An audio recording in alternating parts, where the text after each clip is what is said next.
Hello, humans and all non-humans. I feel like I should be like, hello, non-humans and all humans. I don't know. I feel non-human the majority of the time. Anyways, welcome back to the channel. Another reading. Sorry, it's been a long week and I've been staying up playing Palia a little too late every night, but that's okay. Also, I think, well, first of all, it's Halloween every day in my world. But either way, it's still beginning of Halloween season when I'm filming this, at least for me. And I think when this episode comes out, it will be either Halloween or like very close to it, before or after. So, I come to you in my Halloween girl. This is actually, I apologize. I guarantee you that most YouTubers, like, what's the word?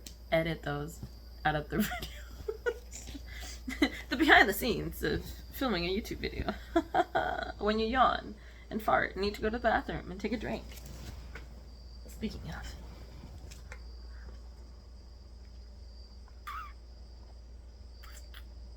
Gotta stay hydrated, all y'all. But anyways. I'm sorry I'm yawning so much. Everybody raise your hand when they yawn. Because I've yawned. Anyways. So today I decided to wear the lighting's so bad. That doesn't work. I decided to wear the lip stain from Wet n Wild, the new one that I got. Yes, I'm totally like Wet n Wild. If you want like drugstore cheap prices, good quality, Wet n Wild. NYX so far, great. Boo Elf. Y'all know what's going on. If you haven't, go look it up. So I got my Wet n Wild vampire lip stain, which is great. It's fun. And then very easy chill black smudgy gray zombie. Honestly, with all the yawning I'm doing, makes sense. I'm pretty zombie like today. I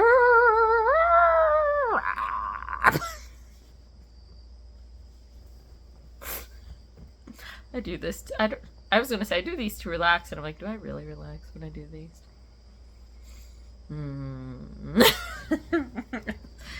Actually, perfect segue into my little project that I just did, because I think so much about.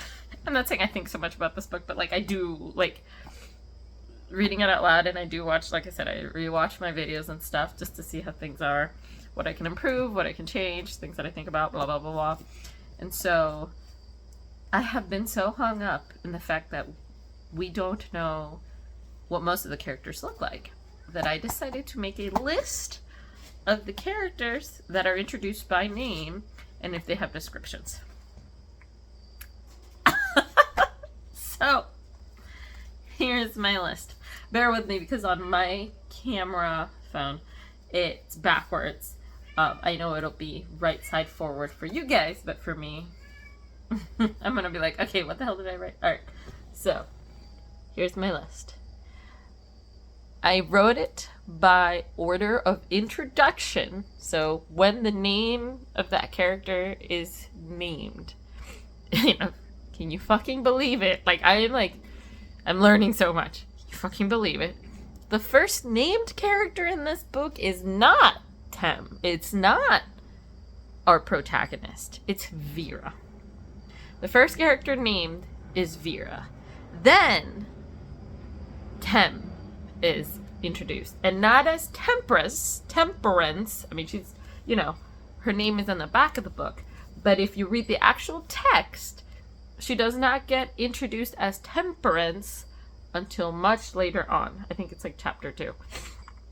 And if it's not chapter 2, it's chapter 4 where like the herald calls out her name when she's at the like princess ball.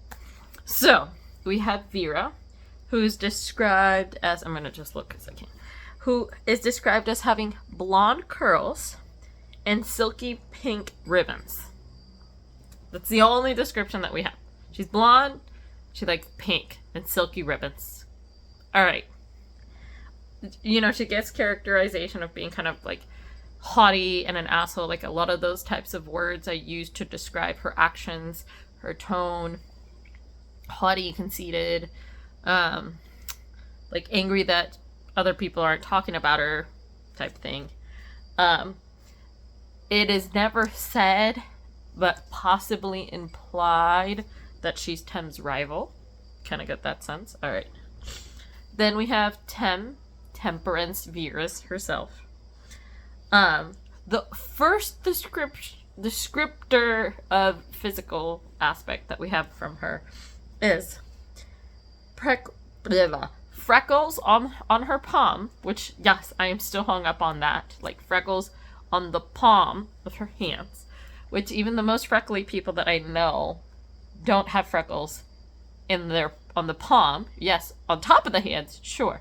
On the palm, I mean, I used to have which honestly, after all this time, I honestly think it might have been like a childhood scar because I can't even see it. I used to have like a mark that was almost like a mole. But this is why I say it might have been like a very, very old childhood scar because it's since I don't have anything. So I'm still hung up on that bullshit because I think it actually is going to be like an important plot point. I don't care that it's a fantasy universe with fucking basilisks that turn into humans. I don't fucking care. At least can the humans look like humans. Like, I don't... So Tem, our pro-fucking-tagonist, freckles on the palm of her freckles on the palm of her hand, which we find out in chapter 1. In chapter 2, when she's meeting Caspin the Basilisk for the first time, and she undresses, we find out that her hair is longer than shoulder length, because Caspin makes a comment about how she shouldn't cut it, because the prince likes it long, and that it's curly. And in the 4 chapters that we have read, we don't have any more descriptors than freckles on her palm and hair longer than shoulder length, which is curly. That is our fucking protagonist. Just wait. The third named character is Jonathan, which it's the guy that Vera's fucking, so maybe Vera's boyfriend? I don't know. Fourth named character, Gabriel, Tem's best friend, ? Because again, sometimes I'm like, I don't know if they act like best friends. They don't outwardly say the word gay, but they imply it by stating not interested in girls at all. Okay. And he mentions a lot of, we think male, but no, men. He mentions a lot of boy names that he's sleeping with. Like, he's got at least 2 known, like, booty calls. So, Tem's boyfriend, gay. They don't use the descriptive word of hypersexual, but his mannerism and the way that the fact that from the get-go he talks about the 2 men that he's sleeping with and how he basically abandons Tem at the bar to go hook up with this guy, and like just how he talks about her getting laid and all these things. Obviously, like, it's almost like hypersexual, which, let's talk about the problems of like gay representation in general media as like hypersexual beings. Clumsy because he like destroys something in Tem's house and doesn't really care about it. And then actual words used to describe him: 6 foot, chaotic, which I was dying. The whole like his all chaotic 6 feet of him. He's wearing a long leather jacket and he's got caramel hair. That's all we know. Gay, 6 foot, chaotic, feet tall, long leather jacket, caramel hair, implied gay because he's sleeping with a bunch of dudes and hypersexual implications. Then we get Tem's mother, whose name we don't get so far in the 4 chapters that we've read. She's just Tem's mother, Tem's mom. When she's introduced, she's wearing an apron. That's it. No physical descriptions at all whatsoever. Tem's father is not named, but they say Tem's father. And we get the line that Tem's mother left him when they were young, and we don't know anything else about him. That's it. So they put him in there because they name him Tem. They just say Tem's father. No actual name. Honestly, if I said name characters, I should have probably taken out Tem's mother and Tem's father because they don't have an actual name. They just keep referring them as to like Tem's mother, Tem's mom, mother. And then Tem's father just gets mentioned once, but I thought like it would be fitted in there because I was thinking like family. That's it. We get Old Steve in chapter 1, which is the bartender at the Horseman, the bar that Gabriel and Tem go to in chapter 1. No descriptor of Old Steve. We get implications that he's like an old fogey because they talk about like sleeping with him. But he's a named character. I almost want to cover this up. Surprise. Surprise. We have Henry and Peter, actual named characters, which are Gabriel's booty calls. We don't get any descriptors of them. Oh, wait, I take that back. I think Peter is a stable boy. That's kind of the only thing that we get of that, but named characters. Like, Henry is brought up. We have no idea who the hell Henry is. We know Peter is the stable boy that Gabriel wants to hook up with. Cora, who gets brought up. At the first time her name is brought up, there's an implication that she's a god because they go, Cora's sake, or oh my Cora type thing. So like, all right, it's the oh my god, but they're substituting it for Cora, which I always find is lazy writing and stupid. Like, rather than like, why are you using like modern day present in this culture, in this world, terms or phrases rather than coming up with completely new things, and all you're doing is substituting your god's name for the like Christian god. Like people say oh my god, and then say you're like oh my Cora. It's cheesy.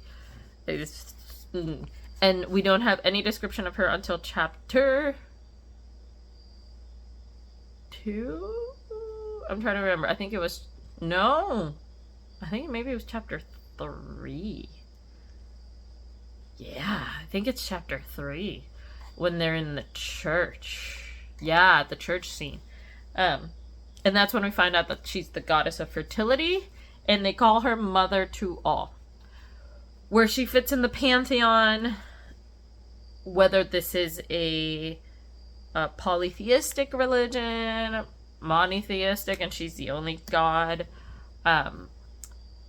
any of that, no, nothing. Surprisingly enough, because I was, again, re-listening to some of these things, we know that this is a patriarchal society because they talk about it's a society that holds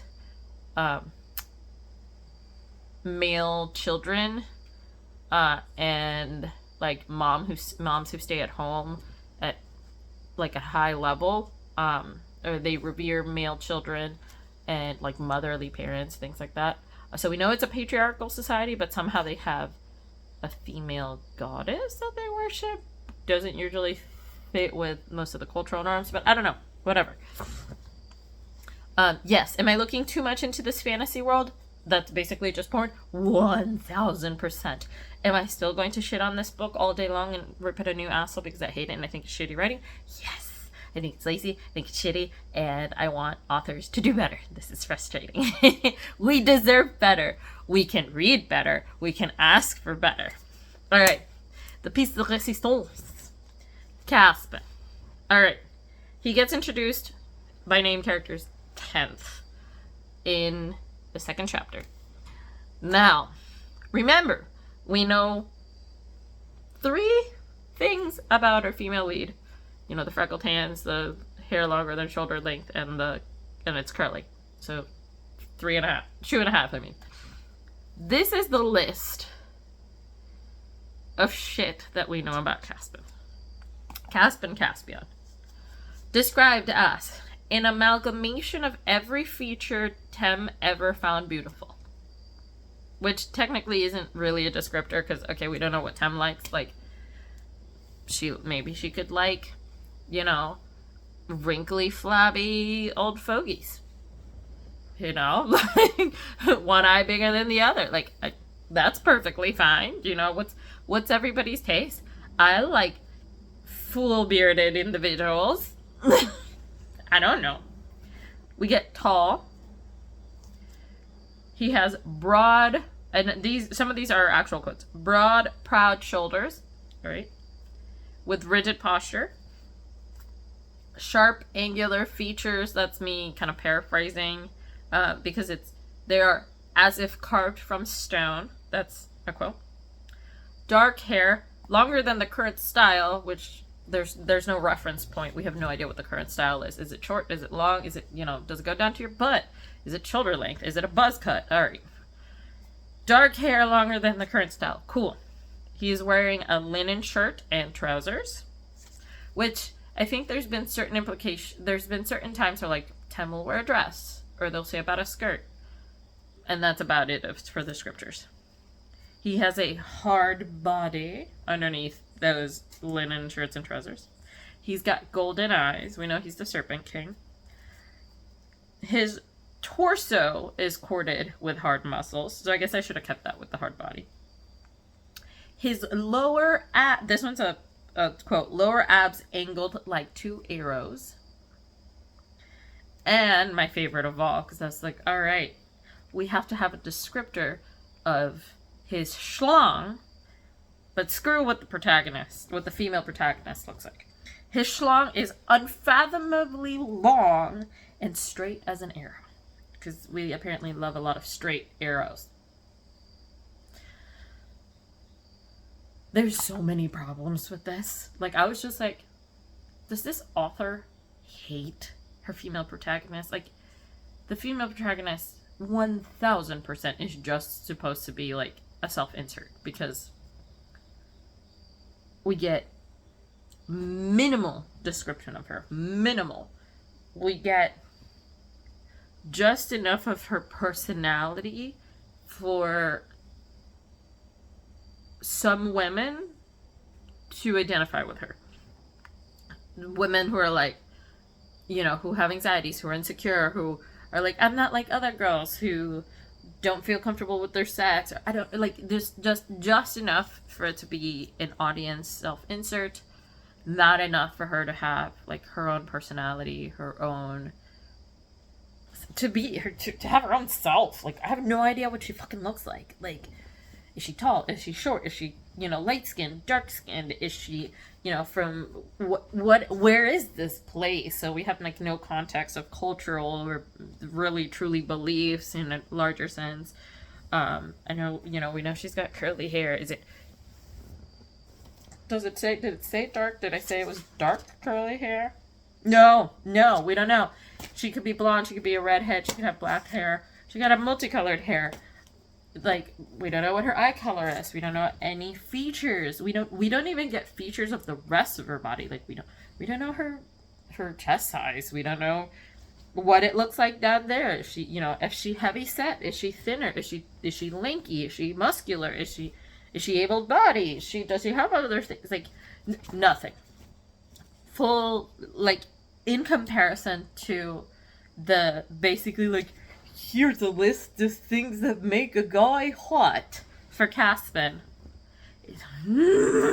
Now, I know it's like, well, think of your audience. It's a female audience. They don't care about a woman's body. This is where I'm always like, misogyny has no gender. Let's not. Shouldn't women care about women? Like, No. Push her aside. I don't care about her. I want to be with the hot guy. I only care about what the hot guy looks like. Alright. Before we're done with the list, because I got my marqueur, and I will add as we read the chapter. I have a feeling this one's going to be a two-parter chapter, because I'm spending so much time in this introduction and this explanation that I'm just gonna split it up because I can't imagine we're gonna get through a whole chapter like last time. I think that was the land of its miracles, the short chapter. So the last two characters that were introduced, these were introduced in chapter 4, are Lilibet, which is, she is the princess sister. And the only description that we have of her is thick, icy blonde hair. Okay, cool. And then we get the prince. Still no actual name, so I left it blank. Just Prince. The Prince. The artist formerly known as Prince now is a logo. No, just kidding. I wonder. I know some of you are old enough to know what I'm talking about. And he also, surprisingly enough, has significantly more of a description. Why are the fucking men getting more description than the women in the... Angular face, ice blonde hair. Again, I have issues with repetition. I think there could have been a better way to say, okay, he's a blonde. The only thing that I'm like, okay, maybe it's the fact that you're trying to say, like, this is when Thames sees him and she doesn't know it's the prince. But we use almost exactly the same descriptors for him as we do with Lilibet. So I feel like that's like the what do you call it? A hint for the audience to know, oh, this is the prince. It's her sibling. It's her brother.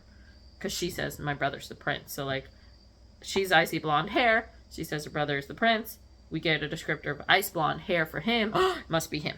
That's the only thing. Like, I could give it maybe some credit. But angular face, ice blonde hair that is parted and slicked back. Sharp cheekbones. And he's wearing a velvet maroon suit with a jewel snake pin. His hair is thick. And he's got full lips. Which the sentence, the way that it's structured, it's like same thick hair, same full lips. So it kind of goes back to Lily. Apparently Lily has the same thick hair, same full lips. So she also has thick hair and full lips. My question is, what are full lips? Like, do I have full lips? Or like, what's a full lip? Kissable lips? I want a protagonist, a hot male protagonist that gets described as having thin but kissable lips. And straggly. Yeah, now that I think about it, you usually get like straggly hair and thin lips is usually a villain. And thick hair, full lips is like the love interest or the hero. Oh my god. It's pretty privileged. Like, the villain can't be pretty. Well, sometimes they are, but like an ugly person can't be the lead or romance lead. And I don't know. I mean, I'm sure there's a bazillion trillion books out there. I'm probably wrong. I feel like this is kind of the average, but please let me know in the comments if I'm wrong. If anybody ever watches this, I'm sure I was like sitting there rewatching one of these videos, and I'm like, I swear people are going to term me a new asshole. They're going to be like, you blah, blah, blah, blah, blah. Because I know so many people, women specifically, love these kinds of books. Like, I had a whole thing with one of my coworkers who I love and adore her, but I was just like, I hate Fourth Wing. And she was like, what's wrong with you? And I was just like, let me list the ways that it's problematic and awful and stupid and bad. And she's like, okay, fine. And I was like, but you can still love it.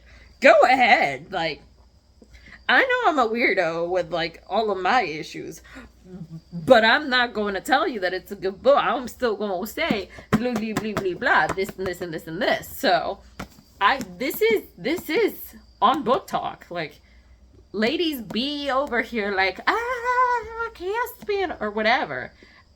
I just hope that some of you become aware of some of these issues. Like, put a little bit more thought.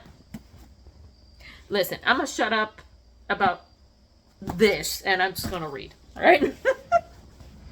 So, Let's get comfy, boy. Today, we read chapter 5. Chapter 4 was so far my favorite chapter of all, because it was the most interesting to me, where it wasn't weird, sexy shit.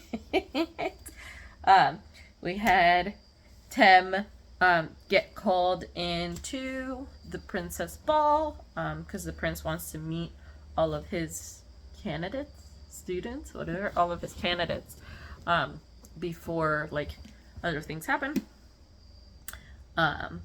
So she gets dressed really pretty. We get really little Caspian in that chapter.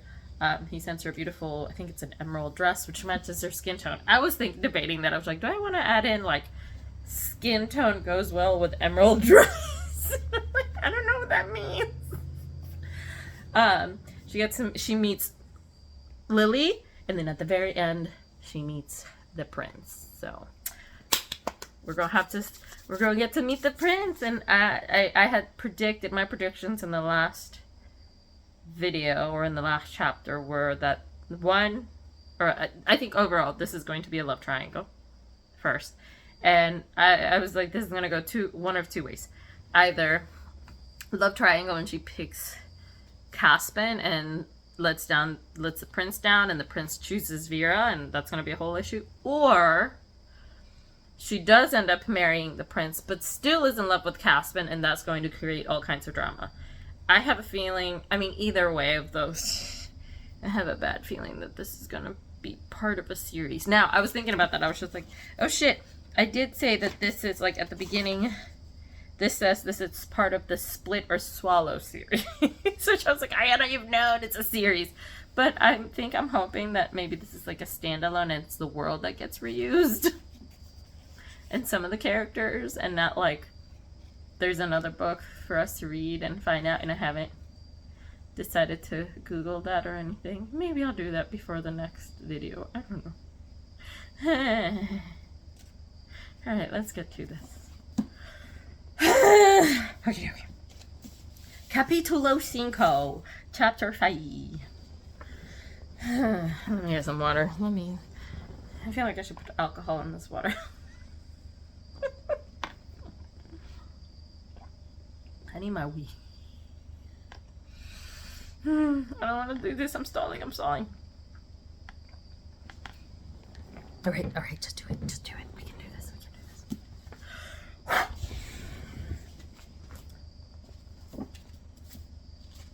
This is a wild chapter.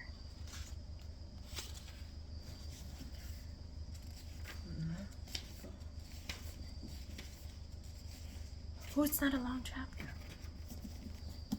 Okay. Chapter 5. She'd never seen the prince up close. He was always waving from a balcony or sitting in a carriage in a parade. He was quite tall.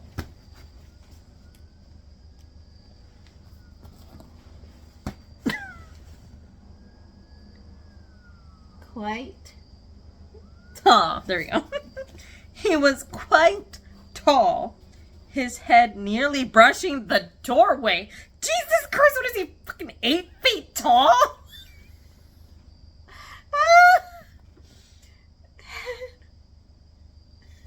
I was built to be a scientist. I need to be in research. I like all the tedious shit. Norway. Alright.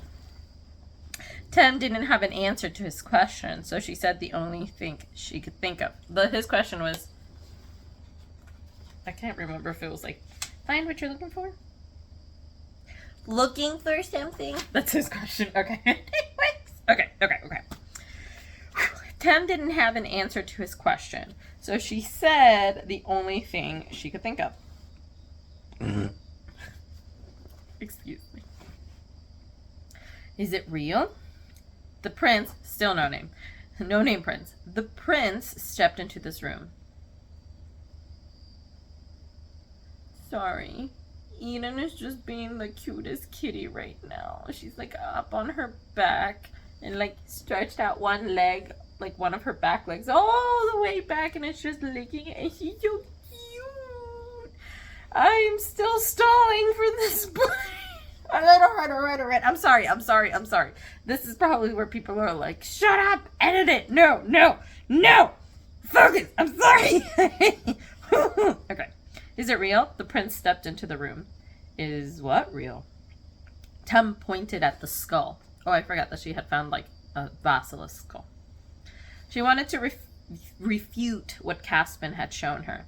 She wanted him to tell her that it was merely a trinket, nothing more than plaster and clay. Instead, he said, "What do you think?" During her silence, he approached, stopping when he was standing beside her.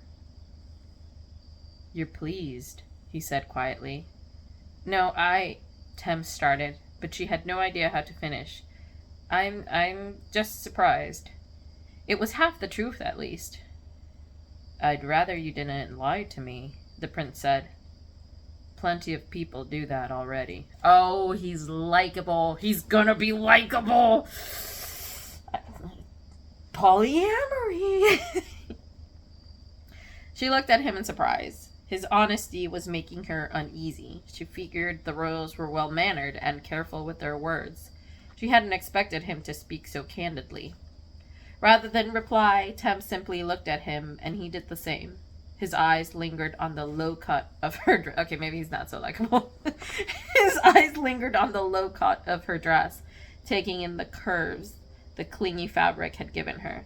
The open hunger in the prince's face was so different from anything she'd ever known from a man. Well, I mean, the men that you've talked to are what? A gay man? Caspin's desire for her was always masked, lurking just underneath the surface, hidden beneath a restrained facade of indifference. The princess's face was hid nothing, and Tem felt an odd thrill at the thought.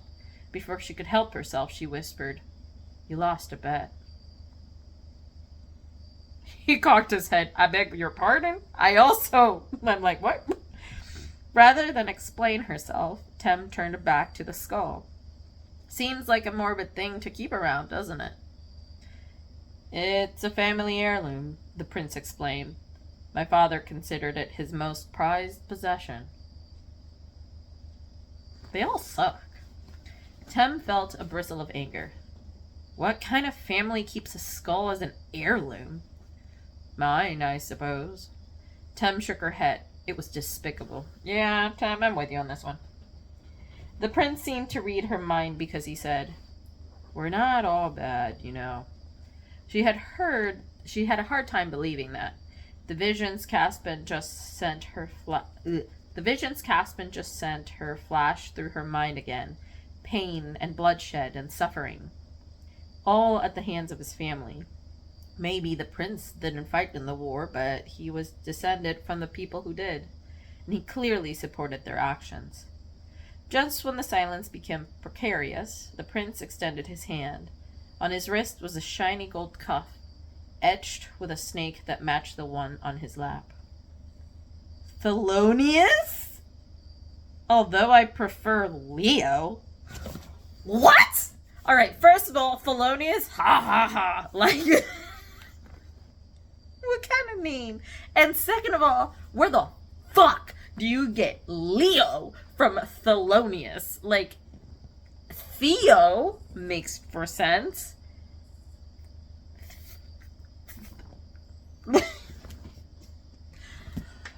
I hate it. Shit, this is awful. Just, nope.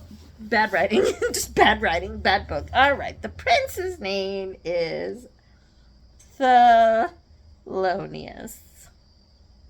AKA Leo. Makes no sense in my book. Then again, it might be one of those Rick Dick situations. Like, as far as I know, I don't know. Tem took his hand. He also had freckles in his hand. No, just kidding. Tem took his hand. Wait, where'd he go? It was warm and completely enveloped hers. Temperance, although I prefer Tem. He held her hand a moment too long. Temperance, he said the syllables slowly. It certainly is a pleasure to meet you. Thanks, she said, because she didn't know what else to say. It wasn't exactly a pleasure to meet him. A slight smile twitched his lips, as if he knew she was being evasive. Are you enjoying the party? He asked. It's impressive. That wasn't a yes. Oh, Tem blinked. Surprised again by his bluntness. I just mean, I'm not used to these types of events. Parties, I mean. I haven't been to many. At her reply, he smiled fully, and Tem saw that his lateral incisor was sheathed in gold and tapered to points. Well, we're adding that to the list, but what the fuck? His lateral incisors. By the way, your incisors are these teeth? They're not, these are canines as far as I know. Like, as far as I know, but maybe the lateral incisors are the pointy bits. In my mind, when she says lateral incisors, I think it's these.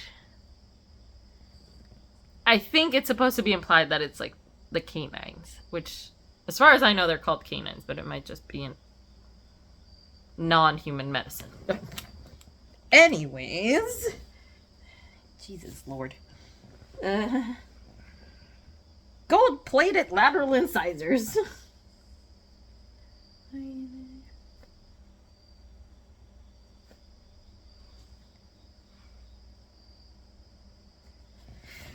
Okie dokie. Oh, and filed. Or pointed.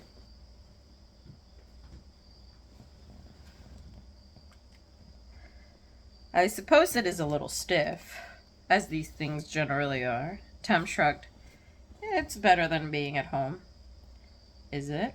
He arched an eyebrow. I can't imagine being in your position. What do you mean?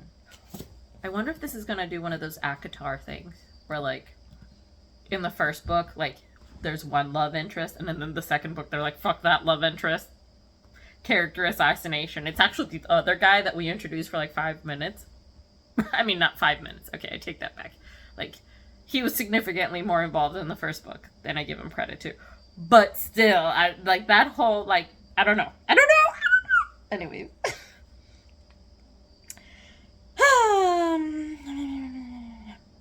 It's better than being at home. Is it? He arched an eyebrow. I can't imagine being in your position. What do you mean? I mean, I would be furious if I were you. Paraded in here like a lamb to the slaughter. Dude, that's because you're acting like a fucking predator, okay? Bro. Tem frowned. She may be speaking with the prince, but that didn't give him the right to insult her. I'm not a lamb, she said quietly. That's the insult? The insults that he called you a lamb? That he called you... And just when I thought Tem was getting okay, anyways. He raised an eyebrow. No. His eyes went to her dress again. You certainly aren't. There was silence, and in it, I gagged. And in it, Tem felt his heat. He radiates heat. She understood suddenly that although he was a prince, he was also a creep. She was the one who held the power here? How? What part? What part of a creepy power, actually, tangibly, on paper, literally powerful dude, like, salivating over you, makes you feel powerful? You know what? My friend's right. This is written by Mormon vibes. Like, 1000%. She wondered what it would feel like to wield it. Oh, we're gonna call him Leo. No, his name is Thelonious. Thelonious. Fucking say. Leo broke the silence. At least Prince Leo. Jesus Christ. Can I offer you a drink? No, just kidding. Oh my god. He's a creep. Tem nodded. If only to get a break from his... I'm totally breaking this into 2 parts, even though it's a shorter chapter. Spent way too much time digging around. Tem nodded, if only to get a break from his probing stare. Yeah, again! What part of that makes you feel powerful? That just makes me feel gross. Like, I am totally showering after this. Well, apart from the fact that it's easier to take the makeup off, but anyways. Leo turned to the liquor shelf. I hate the fact that his name is Leo so fucking much. I'm a Leo. If you couldn't tell. I am a Leo, and the fact that his name is Leo is... I am personally offended. Leo turned to the liquor shelf, tapping his fingers lightly along the selection of crystal tumblers before resting on one that contained amber liquid. His nails were perfectly manicured. Perfect manicure. Again, more description used on other characters than are me. Do you like whiskey? He asked, his back still turned. I don't know. 20-year-old that's never drank in her life. Virginal. Innocent. Inexperienced. All of this is gross. He looked over his shoulder at her. You've never had it? Once, she said. It was the truth. She and Gabriel had tried it at the Horseman after several rounds of beer. She generally couldn't remember if she'd liked it. Oh, okay, so I take that back. You're right. They had gone to a bar. She was drinking alcohol there. So cool. Leo grinned. Whiskey it is, then. He selected 2 faceted glasses and poured an inch of liquid into each. When he handed Tem hers, their fingers brushed. His skin was warm. She stared down at the amber liquid. The harsh smell definitely rang a bell. Shall we do it together? Leo asked. What? You about to take shots of whiskey? Am I about to be more personally offended by the fact that this is probably really expensive whiskey? She was surprised to hear herself answer, sure. Very well. To Cora, Leo said, clinking his glass to hers. To Cora, Tem said back. Then she raised the glass to her mouth and took a delicate sip of the whiskey. It burned firmly on the way down her throat, and she pursed her lip in surprise. Leo downed the contents of his glass in one gulp. What a fucker! Dude, you know this is expensive whiskey. You sip on whiskey. You don't shot whiskey. What the... I like to be angry, okay? Well, he asked once she'd swallowed. What do you think? It tastes like fire, she said. It's fire. That it does. I want to know what my whiskey drinking friends think about this. I almost want to text my friend and be like, so, what do you think of this whole interaction? Tem was still trying not to cough. How can you drink it so easily? Leo laughed, and the sound was like teacups clinking. Lots and lots of practice. The prince poured himself another glass and drank it slowly, as if he had all the time in the world to stand there with her. His behavior had the easy entitlement of privilege. Chiquinchies, chirinky tinky tinkies, minene chiquinchies, chiquinchies, binchies.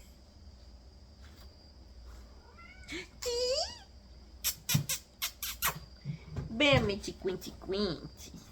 Mi pinche chuchi chuchis, mi nenenchis, mi nena, mi paichocha. Mi pinche tita, te amo, te adoro. I'm doing a great job, guys. Hey, you get to see Wednesday.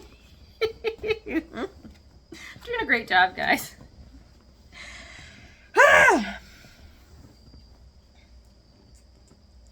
The prince poured himself another glass and drank it slowly, as if he had all the time in the world to stand there with her. His behavior had the easy entitlement of privilege.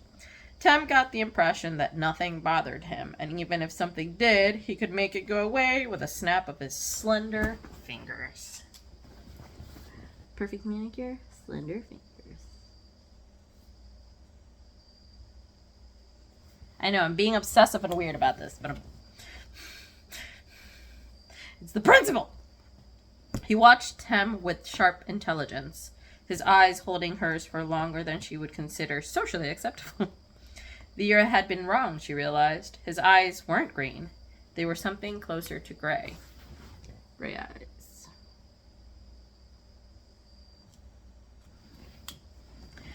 So, how's it going so far? Leo asked. How's what going so far? You know, the training, or whatever it is they're calling it. A blush rose on her cheeks. Was he really asking her about her sessions with Caspian? The process was hardly a secret. Everyone in the village knew this was the proper way for a prince to choose a wife. But it was a sensitive subject for Tem. She was already embarrassed by her inexperience. She had no desire to discuss it with the very person she might be sleeping with in a matter of weeks. The way she addresses her inexperience is as if everyone else in the village or everyone else that she knows is, super experienced. Is there supposed to be, an implication that she's, kind of a late bloomer type of thing? That she's particularly shy? Why is there a constant comparison between her, bringing up her innocence and her lack of experience and all of these things versus, others? It's almost like it seems that others are supposed to be significantly farther ahead in this kind of sexual development than her. Don't understand. I don't believe that's any of your concern, she said quietly. His mouth twitched. On the contrary, I believe I'm the only person it concerns. Her blush deepened and she hated it. Tem didn't like the way the prince was making her feel. It was as if he was enjoying her discomfort, and she felt the power shifting back to him as he said, Sex is best with someone who knows what they're doing. Wouldn't you agree? Damn, it's a green cheese. Bam, you pinche torties. Tem didn't answer. She hadn't had sex yet with someone who knew what they were doing or otherwise. At her silence, Leo's smirk widened. Then again, experiencing something for the first time can be rewarding, if that's your situation. Tem felt the whiskey burning in her stomach, and with it, her anger. She hated the way Leo was speaking to her, but even more, she hated the way Caspian had abandoned her. The claw was cold, his presence entirely absent from her mind. She was on her own, so she took a deep breath and said, You don't know my situation. Leo leaned in. I'd like to. He was far too close for comfort. Am I to take that as a compliment? She asked. Certainly not. That dress looks beautiful on you. That's a compliment. I hardly consider it one. Leo's mouth twisted in a condescending smile. What could possibly be wrong with it? You complimented the dress, not me. My feelings about this book in a nutshell. We don't care about our protagonist enough to talk about her. We care about everything else around the protagonist. The dress. Tem didn't know where her courage came from. She shouldn't be talking like this, especially not to the prince. But she was angry at Leo, at the situation she was in, and perhaps at herself for letting her insecurities impact her so greatly. Whatever she was feeling, it lit a fire in her that was stronger than any whiskey, and she was in no mood for banter. Leo considered her answer. Perhaps, but the implication is that the dress is only beautiful because you're the one wearing it. Implications aren't compliments. Leo frowned. She doubted she was used to being defied. He stepped closer. Despite downing 2 whiskeys in the span of a minute, he didn't seem affected by the alcohol at all. His eyes narrowed. So it's, I guess, implied that he's an alcoholic, maybe? You already know you're beautiful, don't you? Tem had only been called beautiful once, by Caspian, and yet his word had made her believe it. So she answered honestly. Yes. In that case, would you even care to hear it from me? Again, she spoke the truth. No. The cruel smile slipped from his face, definitely not used to being defied. Then I won't burden you with it. How considerate of you. A vein in his temple pulsed. It felt as if their entire conversation had been a battle of wits. That's not... And Tem wasn't sure who had won. This was the person she was supposed to give herself to? How could she be expected to compete for his affection when the way he was looking at her made her feel as if she'd been turned inside out? "Shall we rejoin the party?" Leo said finally, his voice hard. "You're the guest of honor, after all." His timing couldn't have been better. Tem wanted nothing more than to get out of this room. Leo gestured stiffly with his hand. Without another word, Tem followed him out, and he walked a step ahead of her all the way back to the ballroom. The moment they arrived, he left her. She watched his lanky frame. Lanky frame. So the opposite of muscular. Cast, then. She watched his lanky frame navigate the crowd with understated authority. His whiskey glass still in his hand. People moved for him, and if they didn't, a casual wave of his long fingers cleared his path. Perfect manicure, slender, long fingers. In the prince's absence, Tem knew a moment of peace. Then Vera appeared. Her eyes ran greedily down Tem's body, not unlike the way Leo had looked at her just minutes before. But instead of sexual attraction, there was nothing but pure jealousy in Vera's eyes. I'm gonna call it here. Bye!